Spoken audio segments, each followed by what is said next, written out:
नमस्कार पब्लिक, तुमच्या सगळ्यांचं पुन्हा एकदा स्वागत आहे. तर मी आता आलो आहे सौंदर्य डोंगरावर, म्हणजे आपलं सौंदर्य डोंगराचे यल्लमा देवीचं मंदिर आहे तिथं.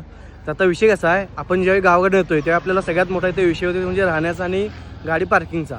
तर मला एक कणी असं ठिकाण गावलं आहे यल्लमा डोंगरावर की जे आपल्या मराठी माणसाचंच आहे, पण ते राहायला बेळगाव साईड जरी असतील तरी त्यांची ती जागा आहे. तुम्ही माझ्या मागे जे गेट वगैरे बघायला आहे हेच या गेटच्या समोरची जी जागा दिसते सगळी त्यांची आहे. ते राहायला मुळात प्रॉपर बेळगावचे आहेत, पण तिथे त्यांनी जागा वगैरे घेऊन प्रॉपर सगळ्याचे असे बिल्डिंग वगैरे बांधलेलं आहेत.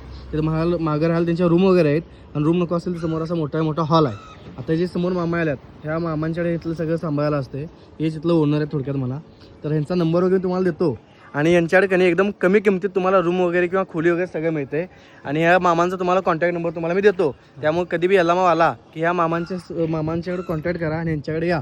कारण आपला मराठी माणूस केवढ्या लांब इथून राहतोय म्हटल्यावर कसं आहे, बाहेर तुमची जी फसवणूक होणार आहे ती तर होणार नाही आणि आपल्या मराठी माणसाचा पण थोडाफार फायदा होतो. आणि त्यातनं कसं आहे, आपण इथं येतोय म्हटल्यावर आपला विश्वासातला माणूस पाहिजे. आणि ह्या मामांच्याकडे बघा, आणि तुम्हाला खरोखर सांगालोय माणसाचा या स्वभाव एक नंबर आहे.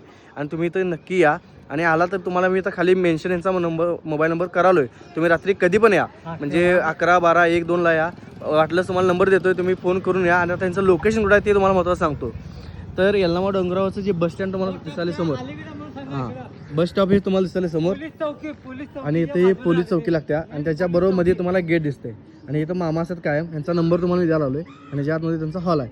आणि सौंदर्य डोंगरावर आल्यावर कोणाला जरी बस स्टॉप कुठे विचारला किंवा सगळ्यात महत्त्वाचं म्हणजे काय, बस स्टँड तर सगळ्यांना माहिती आहे आणि तुम्हाला सुद्धा माहिती असेल. त्याच्या हे बस स्टँड समोर दिसेल पाण्याची टाकी, आणि पाण्याच्या टाकीच्या बरोबर उजव्या साईडला मोठं असं गेट दिसतंय. इथं मोठं झाड आहे, इथं खाली कोल्ड्रिंक्स वगैरे आहेत. आणि आत बघू शकता तुम्ही कोल्हापूरची एक बस पण आल्या.